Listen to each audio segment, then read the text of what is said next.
everybody, and welcome back to Markers and Monsters, where it's still January, so we've got another cold-themed bit of creature coming at you. This time, it's the mysterious Yeti, or the Abominable Snowman.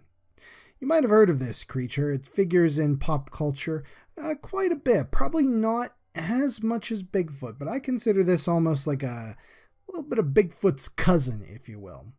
The Yeti is notorious for being a weird, wild man-ape hybrid kind of thing, a lot like Bigfoot, but haunting the cold regions of the planet, specifically the Himalayan mountain ranges around Nepal and Tibet. Mount Everest is out there. That's probably the most famous of those giant mountains, although there's many of them.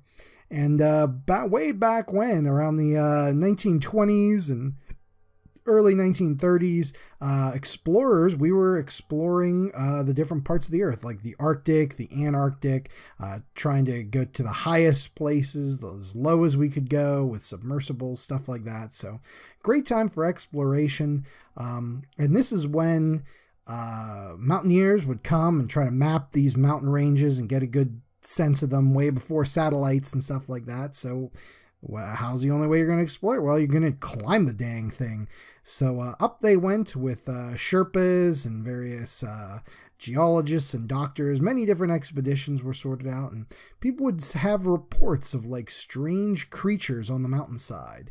Looked like giant, hairy humanoid things. They also report finding giant five-toed footprints, stuff like that. So pretty interesting. You could probably already see the similarities to Bigfoot sightings in terms of it's like a flash in the pan kind of, whoa, I saw this thing and then it was gone.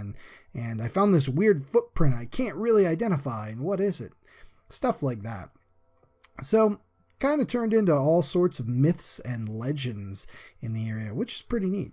Now, allegedly, the native peoples of the area would have creatures such as, what we would describe as the Yeti in their folklore, stuff like that, like religious figures, stuff like that, like, oh, it's a figure that represents the god of the hunt, or it's a figure that, represents this or that, some kind of cold themed or something like that. So I kind of could trace back. People are unsure whether it's just mispronunciation of words that led to, Yeti, where the word Yeti came from. That might be a mispronunciation of a Tibetan word that just means bear, So pretty wild, pretty interesting. Is it mundane? Is it magical? Is it something different? Nobody really knows, but it's interesting to talk about, and that's for sure. Now, as you can see here for the drawing, I kind of just roughed in just a simple figure. This is a good time to talk a little bit about foreshortening, which is something you should definitely be practicing.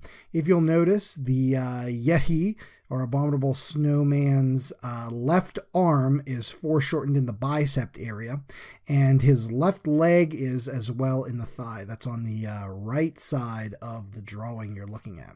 And this is just basically if a limb is a cylinder, if you can imagine a limb as a cylinder, when it's kind of pointed away from you or pointed towards you, you're only going to really see that circular end cap area of the cylinder. That's a really easy way to visualize it, I think, and something worth practicing if you're interested in figural drawing. Like I said, this is just a simple figure we're getting in, and I just wanted to give it kind of a cool look as he's kind of trunching across the mountainside there. I chose to shade initially with shades of blue in the fur. Shading white is very odd, since it's, when you think white, you think don't touch it at all.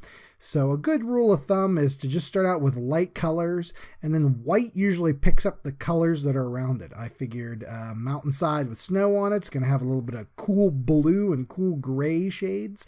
So I started with that in my shadows, which I think leaves a good look. You can still tell the fur is white, but it's got a little more interest than just leaving it pure white.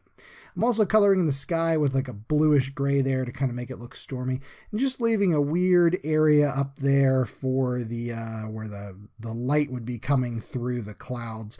It's a good idea to blend it a lot and make it look really, really diffuse, I find. We'll get right into the inking here as well. Inking fur isn't really the biggest deal in the world. You just kind of weird, quick swipe lines. This is something that it's hard to really talk about. You just kind of have to get out there and do it, and just swipe lines on the edges and areas where there are the fur piles up under the chin, along the cheekbone, stuff like that.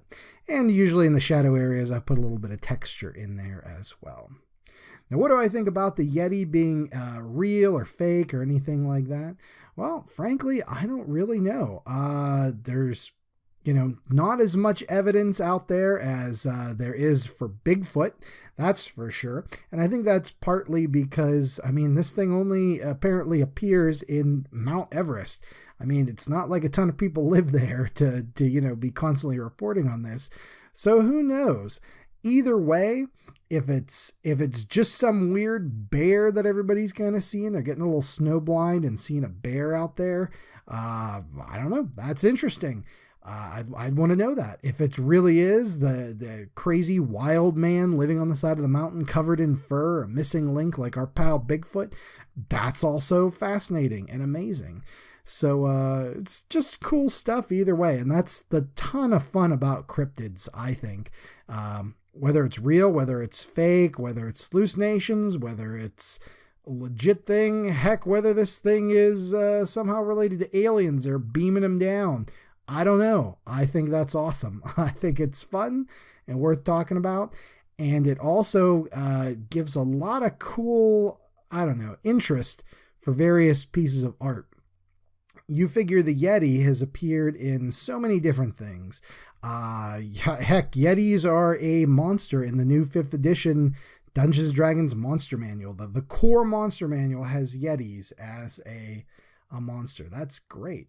They appeared in Pixar's, what the heck is it called? Monsters Incorporated. There's a Lego Yeti that I have. They're all over the place. And so that's another cool thing about cryptids and all that. Say what you will about if it's real or not. It gives a lot of cool media. You can make cool drawings, comic books, all kind of stuff about it. And I think that's pretty neat. Folklore is itself just a very interesting concept, and you can get a lot from it. Now, as the inking's kind of finished up here, I'm just going to shade in just a little more over there. I want it to be a little darker. And then we're going to get the white paint pen out. And guys, it's almost like putting in stars. I'm going to shade in the sun area, and I'm going to keep wiping that off to kind of smear it just to lighten that area. And then we're going to put in some snow, just like in the Shining video before. A lot of little lines and dashes here and there. Just make it look like a terrific storm is coming down off the mountain. Our Yeti's walking through it, very stoic. He's born on this mountain. This is his mountain, and you better get the heck off of it. All right, that's looking pretty cool. I'm really digging this. Simple drawing, but a lot of fun to do. So let's get it signed up here real quick down at the bottom, and then we can start taking a look here at the scan. So what do you guys think? Yeti, real, fake? What do you feel about it? Do you like the Yeti? Do you think he's cooler than Sasquatch? Well, he might be a little colder than Sasquatch, that's for sure. I don't know. Bad jokes. That's all I've got for you folks tonight. Well, January's quickly wrapping up, but we have one more week here, and we might be getting another cold-themed creature of some sort. I don't know. You'll have to stay tuned for the next episode of Markers and Monsters. Till then, guys, I was Colin, as always. Thanks so much for watching and subscribing and liking and commenting and all that fun stuff you're supposed to do on social media anymore. You guys, stay warm wherever you're at. It's warming up here in Mars, so we're good. So stay warm, stay dry, stay off the mountainside, folks, and we'll see you on the next one. Bye.